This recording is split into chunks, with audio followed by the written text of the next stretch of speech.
Today on Straight Talk Africa, an in-depth discussion on the presidential elections in Malawi and South Africa. How much of an advantage do incumbent presidents have when they run for re-election? That's coming up next, right here on Straight Talk Africa. Hello and welcome to Straight Talk Africa, live from the Voice of America headquarters here in Washington. I'm Vincent Makori in for Sheka Sali. Today we're discussing the power of the incumbency and if that was a factor in the recent elections in Malawi and South Africa. Now, South African President Cyril Ramaphosa was sworn in last month, vowing to create jobs and tackle deep-rooted corruption that has stifled the nation's economic growth. In Malawi, incumbent Peter Mutharika took the presidential oath of office and allegiance after winning the country's election on May 21st. He has called on his opponents to accept the results. VOA's Pondiho has more.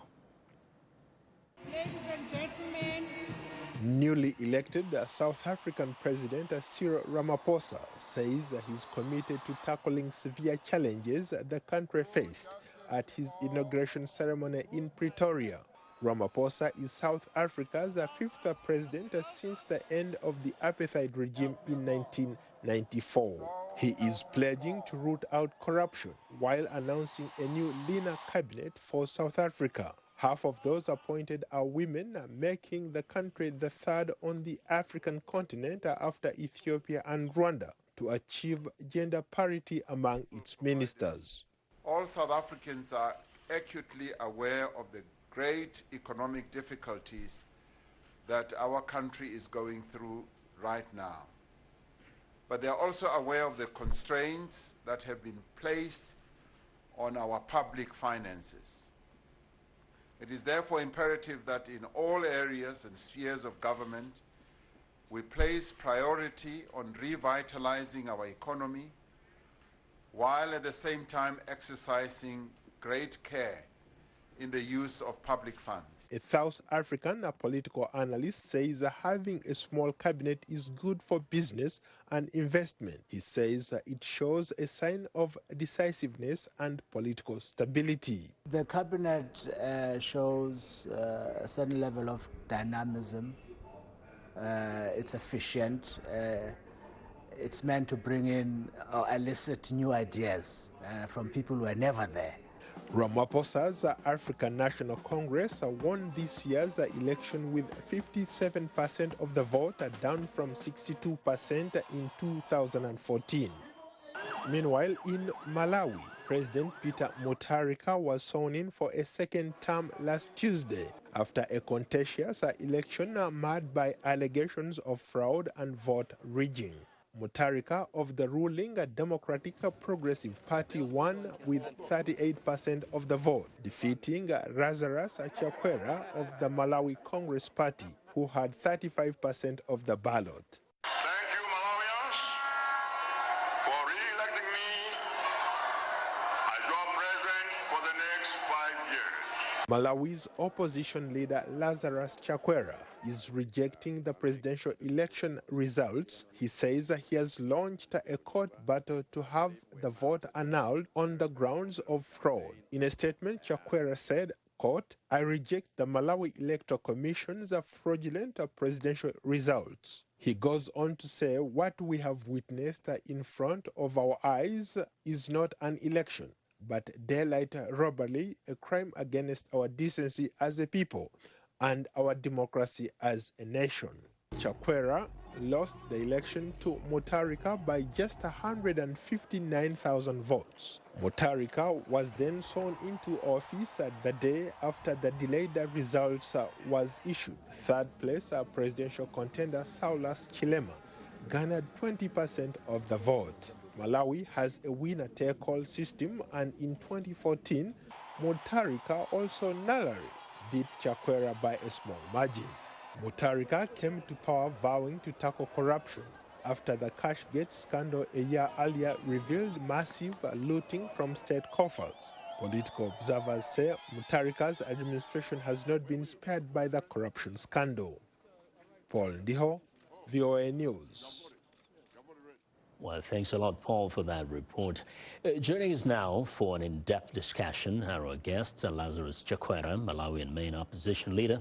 He joins us live via Skype from Lilongwe. In the studio today, we hope to have very soon Paul Nantulya, researcher, National Defense University's Africa Center for Strategic Studies in Washington, D.C., and Phiwokuhle Mnyandu, Department of African Studies at Howard University, also here in Washington. A warm welcome to both of you for now. Hi. Thank you. I want to go first to Malawi. Mr. Chakwera Lazarus, good evening to you. Yes.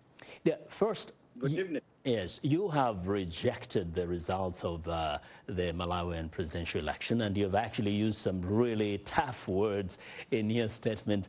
Question is, are you a victim of the power of incumbency, or was there something else that you did not anticipate that happened at last minute, now that actually your loss was by a very slim margin? Well, I have been, I guess, a victim of both. The incumbency as well as some very, very nefarious activities that were intended to tip this election in his favor. There is legitimacy sometimes in incumbency because of the fact that one is president, and that alone gives one a chance to really be before the people with a program of development that would actually campaign for yourself and the international network that you establish, and so that's legitimate.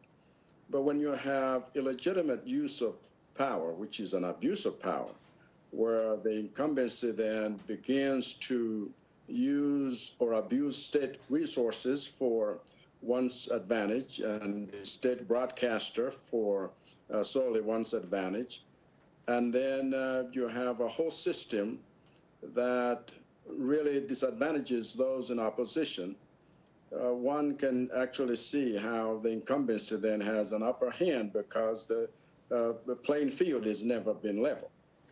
And now, but issues to do like with TPEX and so forth, now that is a surprise because the Electoral Commission says they never procured TPEX. But then they went ahead and said they had TPEX result sheets from across the country. So one wonders where that came from because they had assured us that no such thing would ever happen. Very quickly, and we'll actually expound on all those things you've said. If I may stay with you for just a quick follow-up here. Going into the election as an opposition leader, are some of these things you anticipated? For example, you are very much aware of the advantages the incumbent has. Did you think you could expect a different result? Did you base your hope on just goodwill, or is there anything you thought you could do to make sure there is a fair and free election? In fact, we did everything we could. We campaigned and crisscrossed the country telling people that we want a type of leadership that's different, and we want to unite the country. We want to make everybody have a share in Malawi's resources so we can all prosper together. We wanted to end corruption and then follow the rule of law. And this message was well received across the country. People wanted change, and we represented that change. And we were pretty much sure that despite the incumbency advantage, we were still going to win the election, and we did.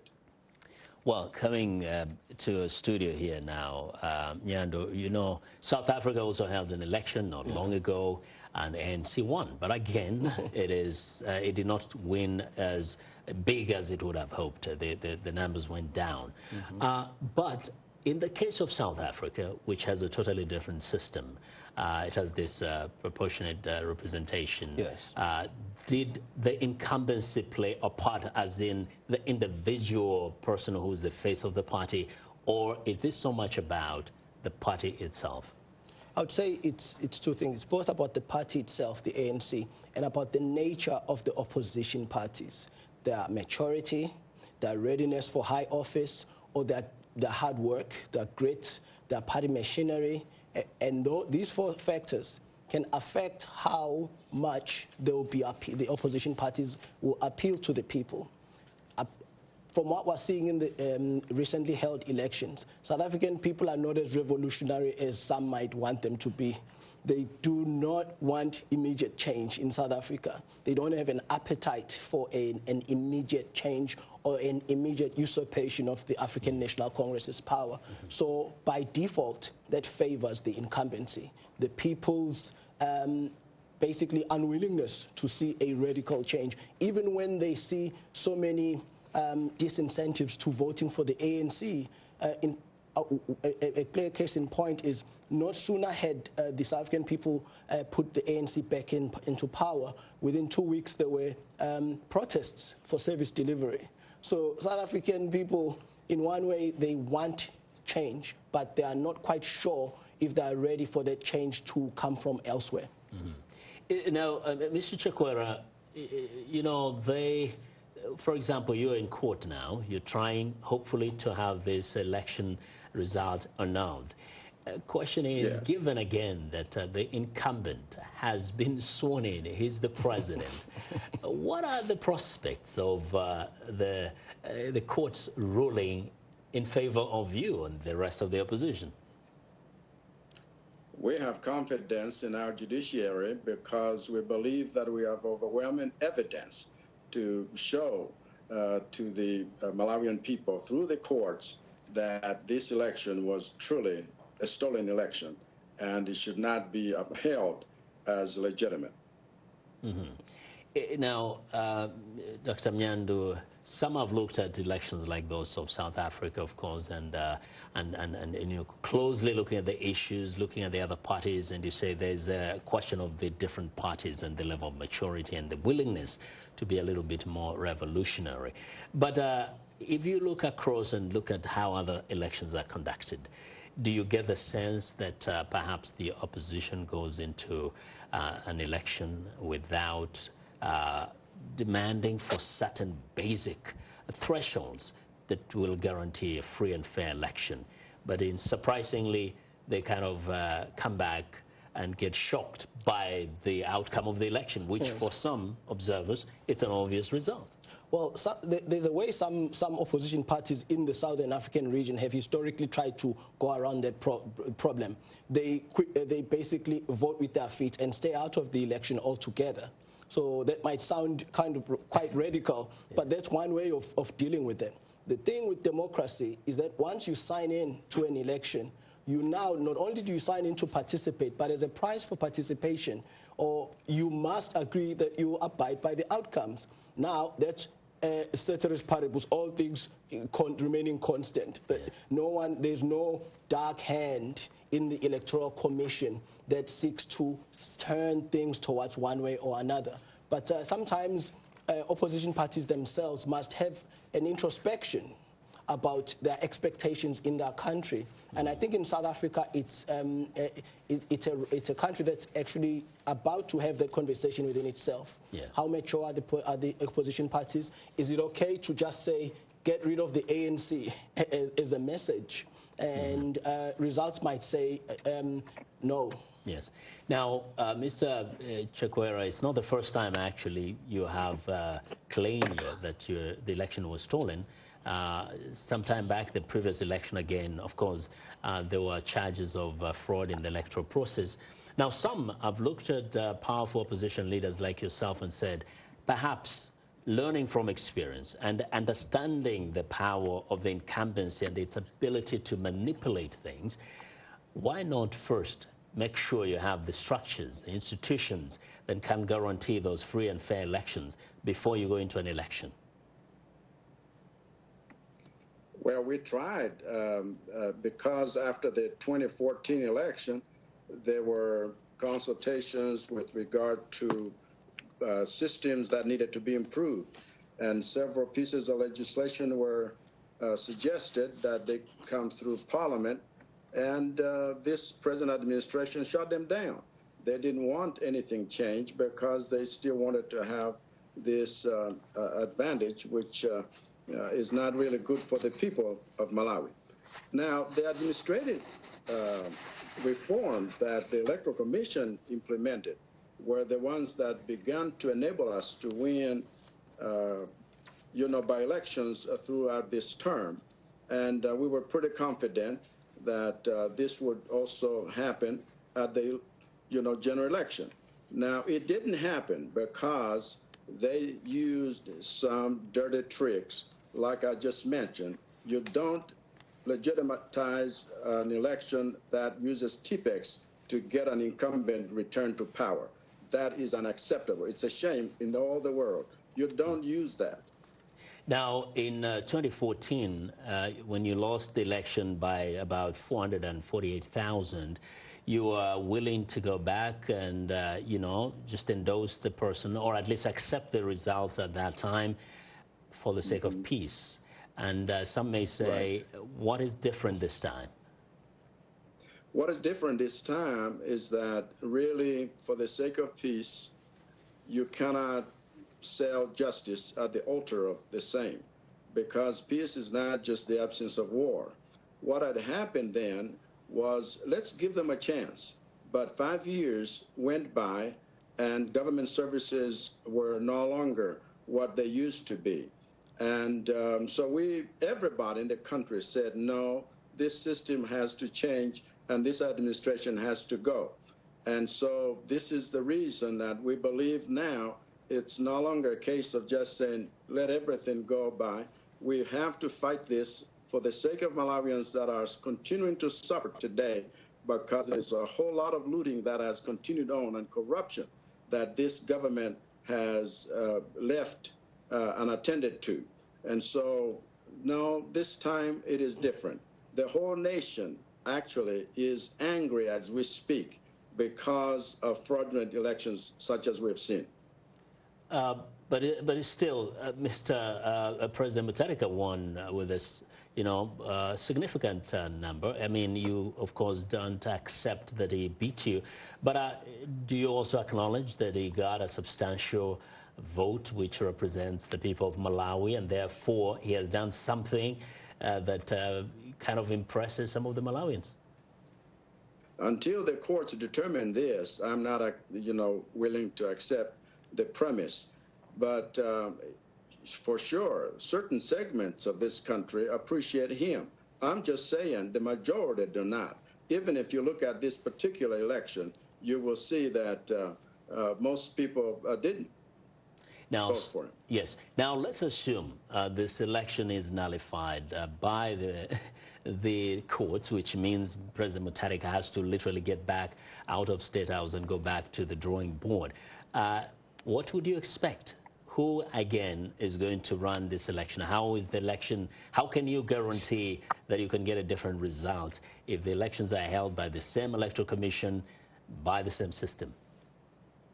I have faith in what we already have as rules governing elections in this country. This particular commission has proved to the world and to Malawians that they cannot honestly and justly run an election if this is truly what happened. And so I know that the systems will be in place, and the courts will give direction as to what needs to happen. And I have every confidence that every system working and every institution working without any hindrance from any quarter, they should be able to advise us as to what to do next. Yes.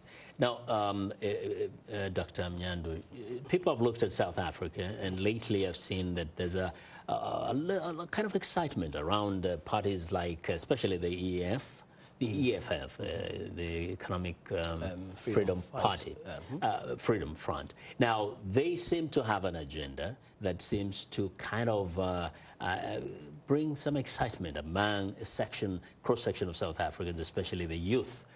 But still, they're not anywhere closer to getting to the kind of support ANC has. What is it about ANC that makes it still that popular, regardless of the fact that many people feel they have not managed to resolve so many of the issues that were the reason for fighting for liberation, the reason why Mandela went to prison for so many years? Right. And I think it goes back to, sometimes we, as analysts, we've overestimated the extent to which South Africans are actually a radical people. Regardless, sometimes we see quite radical actions in South Africa. Sometimes we see acts of xenophobia. Sometimes we see, and South Africa can be quite a violent country. But South Africans, when it comes to politics and political parties, they're quite a patient people to a sin. So, and they understand that, they seem to understand, at least through their vote, that bringing socio-political change is going to be a process. Now, this is both a good thing and a bad thing. It's good in the sense that the country remains stable and the people have the electorate has a mature outlook on things. However, it's bad when you would like a change on corruption. It's bad when you would like a quicker implementation. It's bad when you would like there to be a quicker elimination of what we call the bucket system, a very inhumane way whereby children in rural schools go to the bathroom using a bucket till this day in a very rich country. So that's why I always say South Africans are patient to a fault, sometimes their own fault. And they say, some analysts say that this election, the past election was pretty much about corruption, inequality, and the generational divide rather, between those who were born and lived through apartheid and those who were born after, the freeborn. That's right. But how come that still the many South Africans are willing to forgive ANC, which has been accused of massive corruption, including the previous president, Jacob Zuma, had to get out because of corruption. And also the fact that so many people, I've been to places like Soweto. One gentleman told me something that really stung. He told me things were better during apartheid. That was in Soweto. I'm walking down the street and he said, things are so bad now that I miss apartheid. How is it that they can forgive and continue voting for ANC? I would say it's because, let's look at the two major or dominant opposition parties. In fact, let's put facts there. Of the parties that participated in the election in South Africa, only 5 parties got more than 1%. So South African political game is an elite big boy or big girl game to begin with. And so the ANC gets 57%, then the DA comes, less than 20%, then the Economic Freedom Fighters. So if you're looking at it as far as maturity of the political system, the growth of parties like EFF might be an optimistic event. However, there's another party that came right after. It's called the Freedom Front Party. It's a white nationalist party. It used to be marginal. It used to get votes it used to get no more than about 4 MPs in parliament. Now it's going to get about 10. And that vote came from the second largest political opposition party, the Democratic Alliance. So there is a body of opinion then that says, look, South Africa, in a way, the opposition parties are retreating to the polar positions.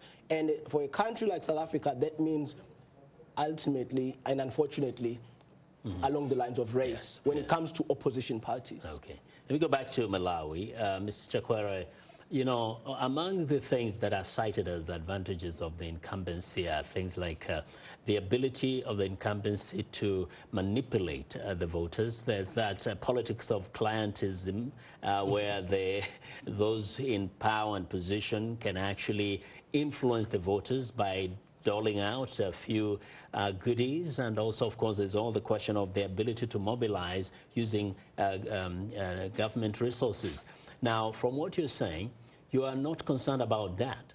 You're more concerned about something else. You don't think this was a reason why you lost, the manipulation of the voter, or perhaps the voter the voters literally selling out their ballots. But you're concerned about something else. What is it?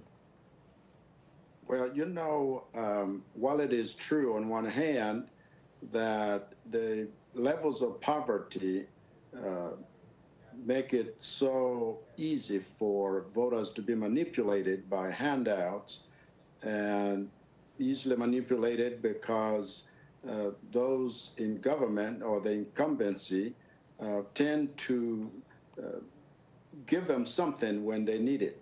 and they need it most. Or you have 20,000 teachers that get promoted, was it 10,000, just before, a month before election, and these are returning officers. Or you have policemen, promoted, and you don't even have the lowest rank at all, because these are the people that will be manning polling stations and so forth. No, I believe Malawians have woken up to the fact that they know what they want, and the services that have not been forthcoming from duty bearers were such that they would not necessarily be, manipulated because of gifts they get during election. Most of them received the gifts. They knew it was their own taxes, but they said we will vote different, and they did. Mm-hmm. Dr. Mnyandu, looking at the landscape in South Africa, would you say that, for example, the voting is not influenced so much by issues like poverty and wealth, or because South Africa is very complex also because of the racial mix and also the generational kind of rift we are talking about here. To what extent did such things as what the people perceive to be the gains they get from ANC, as opposed to perhaps their judgment of what ANC hasn't done, how did this come into play during this past election? I think it did to the extent that the people were aware, and they were quite vocal, often to the point of violent protests in the lead up to the elections. There were people burning ANC councillors' houses. ANC mayors were under extreme amounts of pressure from that very electorate. So at a local level, the South African people were quite keen to see change and to hold the feet of the ANC politicians to the fire. Yeah. However, this apparently was not enough to replace their abiding trust in the ANC, or let's just even say a resort to the ANC. What this tells us then is that we still have a weak opposition party system in South Africa. So this should, instead of looking towards the ANC, perhaps this is a time for an introspection on the part of the opposition parties. Yeah. And Mr. Chakwera, the MCP, of course, is powerful. You've done well, obviously. But some have also opined that perhaps if the opposition was to combine force in Malawi, then, of course, the government will have or the incumbent will not have had any chance at all, given the kind of votes you personally garnered from your own party. Well, while that is true, you must also respect the fact that in democracy, people cannot be forced to join forces because they have their own agendas. We tried, and I can tell you that there are those that endorsed me and pulled out of the race, particularly because they felt I was the best candidate to unite the country and to fight corruption and to follow the rule of law, and to be able to create an environment in which growth, economic growth, genuine growth takes place so that we experience transformation. And the lack of services in hospitals, in standards in schools, even construction standards going down, were going to be different. And so they believed in what I was able to represent, and that's the reason they voted despite all of that difference, because I had a president running, his vice president running, and his minister running. And I still was able to garner support across the country, despite the fact that the three of them were part and parcel of the last administration. Well, let's take a quick break here. You're tuned in to Straight Talk Africa. We'll have more of our discussion in a moment.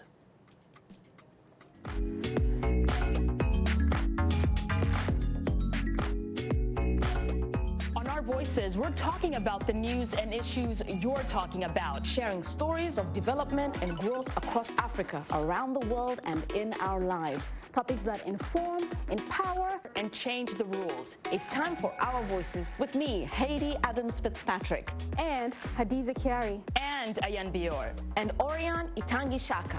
It's time for Our Voices.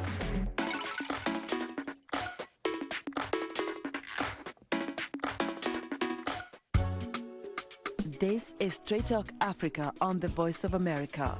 Call us now with your questions and comments. The number is 202-619-3111 and the U.S. country code is 1. Call us direct and we'll call you right back.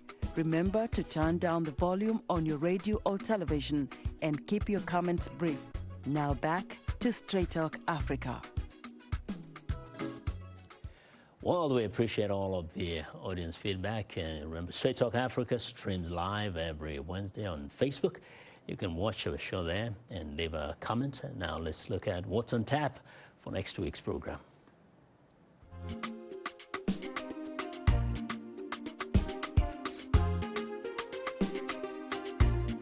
On the next Straight Talk Africa, the CEOs of Kenya and South Africa and Airways have announced their resignations.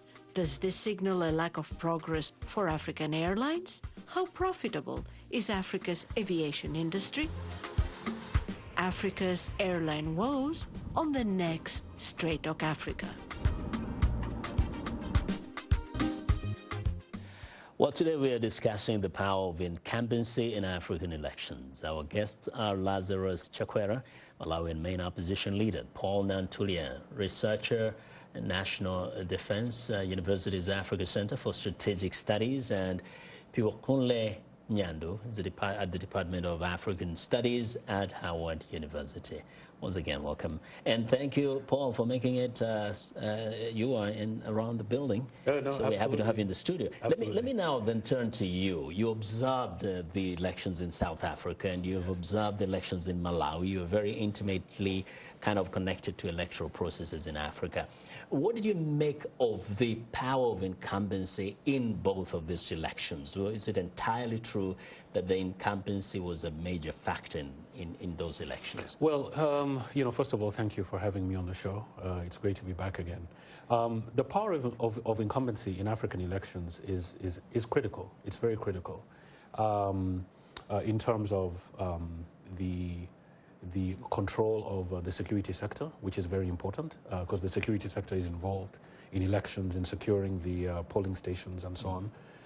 And when you have a situation such as Malawi, where the security sector is highly politicized, it always leads to charges of an unbalanced electoral environment.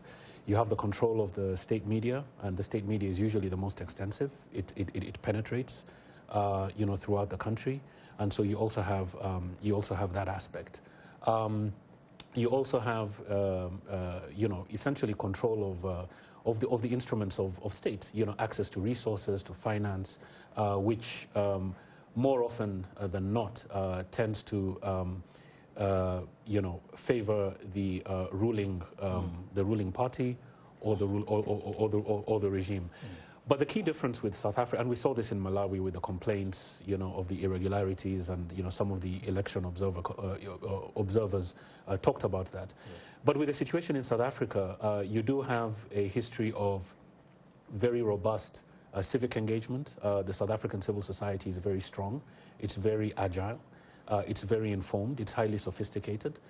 It engages on issues of democracy, governance, electoral responsibility. So South Africa is different in that sense, that the population at large, through civic structures and also through the opposition parties, weak as they may be, have been able to get some serious, apply some serious pressure on the political parties. We've seen them engaging on issues of state capture. They played a very important role in the ultimate removal of Jacob Zuma, and they're trying to keep the ANC on its toes, and they do have mechanisms through which that is done. So I would say that South Africa is different in the sense that you have a very robust and very experienced and sophisticated civil society. Would you also say that the incumbency does not have the capacity to suppress the smaller opposition parties or even other entities? Not as much as you would find in other places. Yes. Not as much. I mean, there is a history, there's a tradition, which is very unique and very specific to the South African case. Of course, the ANC has its roots in that, and right now there's a battle going on within the party with regard to whether it should, stick, to the roots that it has been known for and it has been celebrated for on the African continent and the rest of the world, or whether it will just evolve into just another incumbent, deeply entrenched political party on the continent. Yes. Mr. Chakwera, going back to Malawi now, we saw that some of the accusations were about some election officials, in fact, manipulating the votes, committing what you considered fraud. Looking at the chain, would you say that perhaps some of these actions were not sanctioned by the people at the top, by the president himself? That perhaps these are some crooked fellows who perhaps have their personal, certain things to gain from having the system in place rather than have you come into power. What is your assessment? Well, I would think that you're correct, partly because it's possible the president didn't sanction this. And in fact, if he learns that this is what happened, he may be shocked that he's been returned to power in ways that are illegitimate. But there are those who are really benefiting from the broken system. And so they would want the status quo to continue.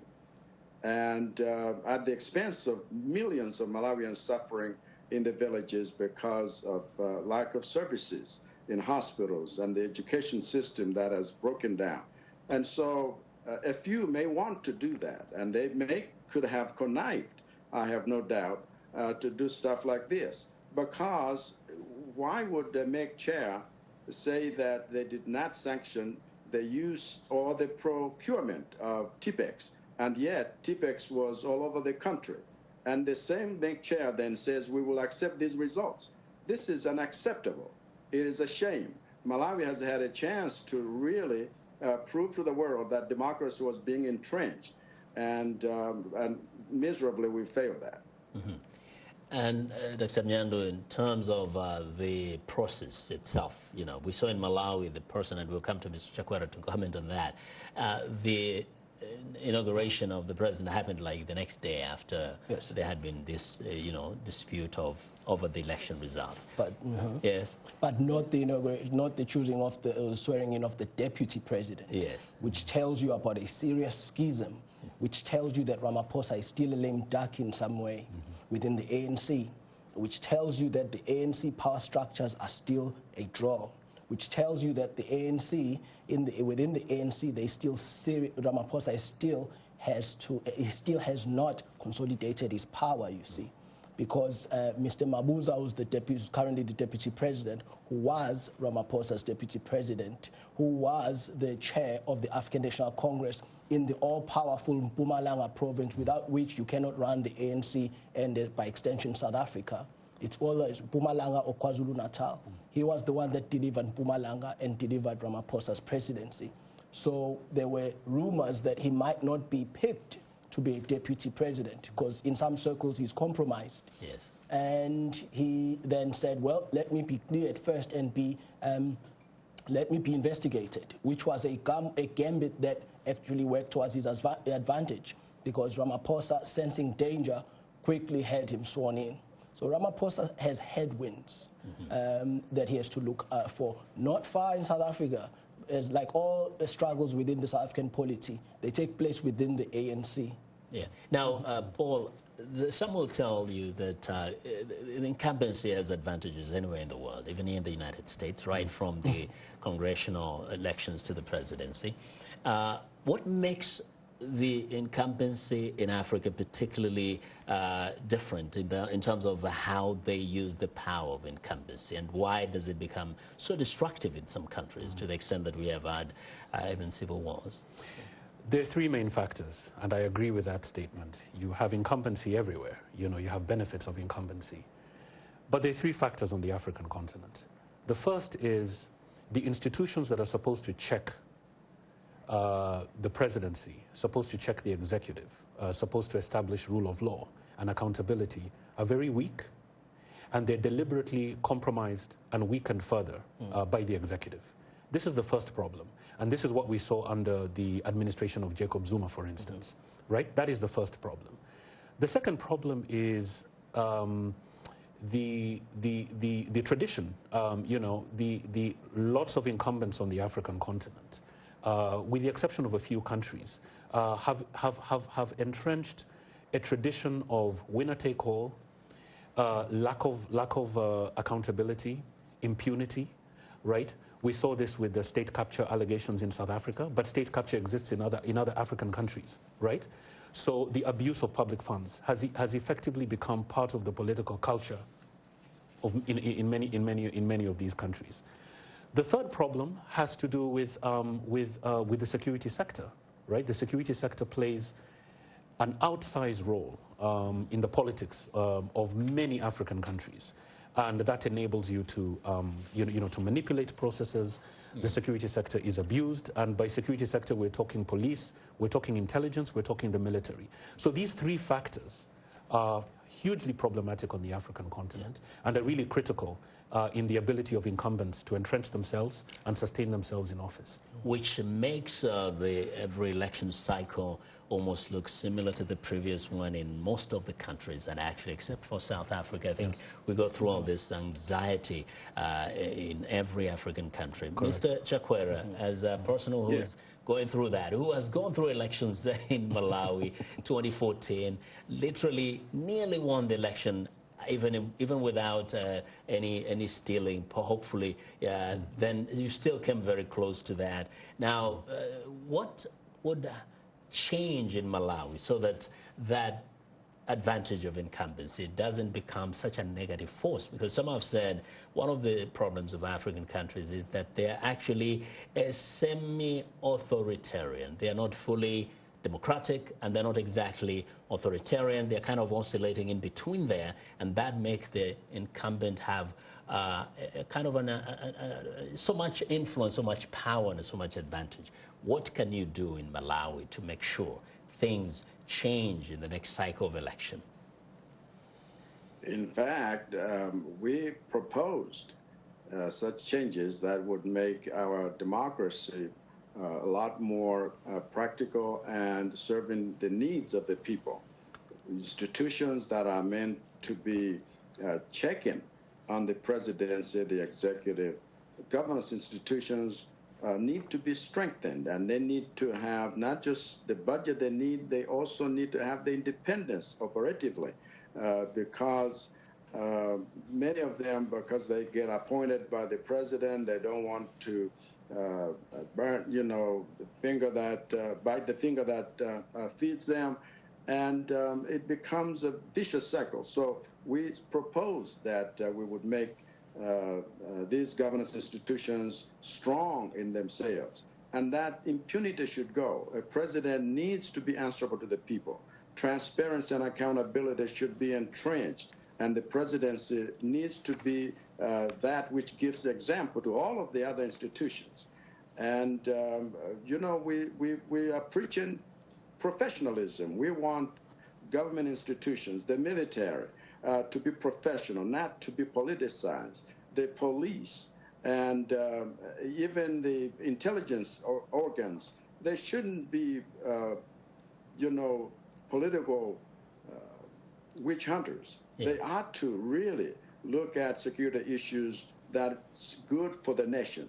These things need to be addressed, and we had proposals in our manifesto that would address this. We want to break this cycle where in Africa we should have this narrative all the time. It's time that we started a new chapter. Mm-hmm. And so what is happening in this country now is really a precursor to a rebirth of a nation 60 years after we first fought for independence from the British. Yeah. Now, Dr. Mnyandu, most of our viewers who sometimes communicate with me say, well, you're talking about the same things over and over. The conversation we're having right now, we probably have had it in similar programs 2 years ago, 5 years ago. Question is, really, what will it take? I mean, it's okay to say this is what should happen. We should have a change of, the way the government relates with the people, the way the institutions are structured. What will it take? Because it doesn't seem like anything is happening in over 50 African countries. Mm-hmm. I'd say in South Africa, South Africa doesn't need heroes. It needs ideas. Because a pessimistic view, of course, of, for example, of Mr. Ramaphosa would be that how can it be a new dawn, as he had said, he would be when he has been a deputy president of the country in charge of government business for all of Zuma's terms, right? So that's a pessimistic view. But an optimistic view would answer your question by saying, well, it will take a growth in the opposition parties. And on that point, we have reasons to be optimistic. For the first time, I think the third largest opposition party, the Economic Freedom Fighters, has won across the board. This is important for next elections because in South Africa, most opposition parties died by succumbing to regionalism. COPE became regionalistic. In other words, it gets associated with the same region and by extension as a tribe, a particular tribe. IFP, KwaZulu-Natal, COPE, Eastern Cape, PAC, Eastern Cape, and so on and so forth. But the Economic Freedom Fighters, led by a non-Zulu, a Pedi man from Limpopo province, was able to be the second largest political party in 2 provinces and the third largest in almost all of them, including, most importantly, KwaZulu-Natal, which is known for its quite regional bent when it chooses leaders. So this party has actually been able to have a presence throughout all provinces. And so I think it will take that. And yes. Yeah, but Paul Nantulya here. Look, opposition parties, when they get to power, they become the ruling party. And the opposition party, the former ruling party, as Mr. Chakwera will tell you, becomes the opposition party. And then we see that once they get into power, they actually start enjoying the perks of being a ruling party, and they don't have the appetite to make the changes that they fought for. So what would it take? I mean, it's not enough for an opposition party to get into power to see this transformation in Africa. What is it that Africans could do to just make sure that whatever party is in power will make these changes so that the future elections can be free, fair, and acceptable? Right. Now, it's not going to come immediately, but it is a progression. You know, at the beginning of this particular section, you talked about, you know, the fact that we're always talking about the same things.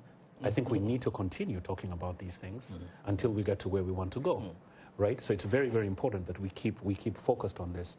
But I think fundamentally, the other issue is none of these political organizations really has the will to change the structure of the political process in Africa.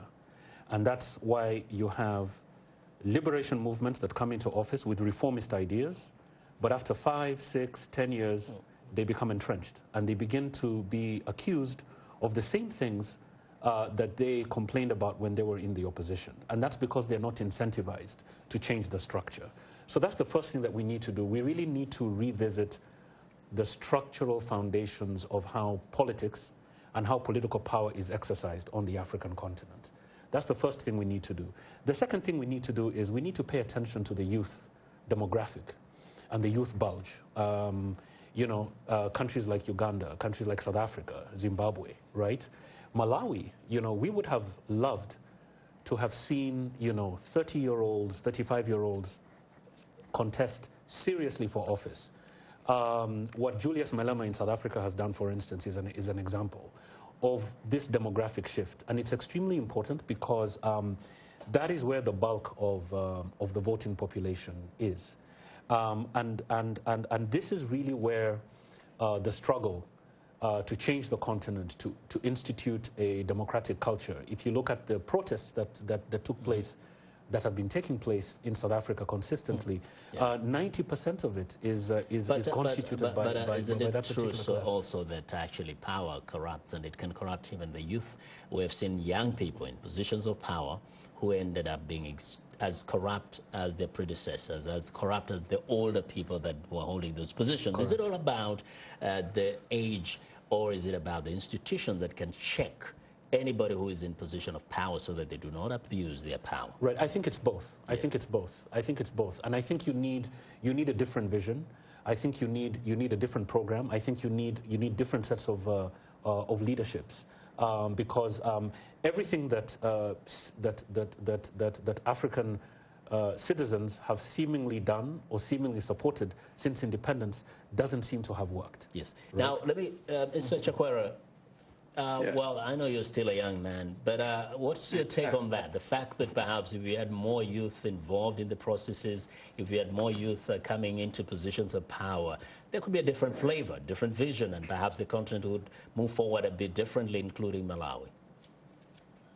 I believe that. I believe that in issues of leadership, we should not just look at structures. The structures are extremely important, but even the best constitutions and the best policies fail to work because of people that implement the same. And if they do not have, like it has been said, do not have the political will and the continued political will to pull through with what they promise to deliver to people, then everything falls apart. And so we do need to address issues of character in leadership. We do need to address issues that have to do with consistency and the ability to serve people and to serve people on a consistent basis so that you do not become your own bosses and serve your own needs. The Malawian people are people that understand these things now, and they want to see a different type of leadership. And this is the reason that the young people, despite the fact that I'm a little older than most of them, have rallied behind me like you can't believe. We have a youth movement across the country that, you cannot believe that is following Malawi Congress Party. But the reason is I stand for young people and their empowerment and the ability that we have demonstrated, even in our services elsewhere, that this is what we believe in. This demographic dividend needs to be utilized to the utmost, but needs to be directed so the power is channeled right. And when that becomes the most productive sector, Malawi will rise and become totally different from what it is now. Yes. Dr. Mnyandu, some have also said, well, perhaps one of the things that make people want to hold on to power and perhaps manipulate the system so that they can continue staying is because in African politics, the politicians have access, unfettered access to resources. They can engage in corrupt activities and get away with it. Would that perhaps be the most important thing to target, to make it so difficult for people to enrich themselves through holding political office, such that people would not necessarily think of that place as a place you go and you want to stay on, rather be a place where you go to serve, such that after some time you get kind of tired and you want to retire? Yes, I would say it's quite difficult in the case of South Africa because these are many of the politicians do not have careers other than they're not lawyers, or if they are, they never practiced. So these are not people these are people that are easily displaced professionally and financially. So the triplets then of corruption in the context of South Africa, nepotism, cronyism, and all these things that come into play, or patronage, the third one, they rear their ugly heads. So I would say a solution to that would be, we're looking at the wrong place when we're looking at the government. It's too late. We're supposed to look at the ANC itself, how political parties elect our leaders, because the person that rules the ANC, or the top 6, or the top 32, which is the executive committee, runs the country. There's a committee in the ANC, it's called the Deployment Committee. Who becomes a minister in South Africa is not decided necessarily by the president, but by the Deployment Committee. We don't know who chairs that committee. And so if there were processes to check such committees, it would be a fait accompli by the time, it would be a fait accompli as far as clean governance by the time elections come, because we know that the ANC has an in-house cleaning mechanism. And I cannot say that I have confidence that it exists right now. Yeah, the cleaning brooms have to be clean in order to ensure the room is clean itself. So that's another question. Paul, in that particular question, I really want you to also chime in on this fact that, whether it's in Kenya or Uganda or Tanzania or wherever, a politician is guaranteed wealth because of access. Not so much in Tanzania now anymore, but in many countries. So this makes people want to stay on in power because first they enjoy the impunity of holding those positions, but the access. So is that perhaps the key? I think it is, and I think this is the worry that, the worry that I have about South Africa is that there had always been a hope that given the ANC's traditions and the ANC's origins, that it would go a different way.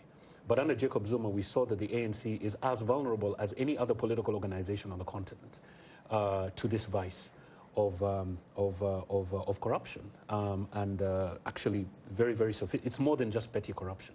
This is grand corruption on a massive scale. Now, I agree with Poor that we need to look at the political organizations themselves, and we need to look at their internal mechanisms. And it's true that the ANC does have checks and balances. Now, every time that the ANC has gotten rid of a leader, it has been through an internal process. Now, yes, it's true that there's been outside pressure, but Thabo Mbeki, we saw what happened with Thabo Mbeki. We saw what happened with Jacob Zuma. But I would argue that those institutions have been weakened. Look at the Integrity Commission. They stopped David Mabuza from being sworn in, and an alternative had actually been lined up. But within a week, he was able to push the argument that he questioned their investigative authority, and he now sits as deputy president. In Swahili, there's a term, sanduku, which means briefcase. Yeah. And I like to use the term sanduku politics. If your objective as a politician is to look at the state as a briefcase, where all you're doing is basically amassing goodies, right? Then the whole political process, it becomes, it's so contested. We need to decongest the political system. We need to decongest State House and make it less lucrative. Exactly. Now, Mr. Chakwera, I know, of course, if you become president, or if they overturn the results, you become president, or perhaps later on you contest and win the election.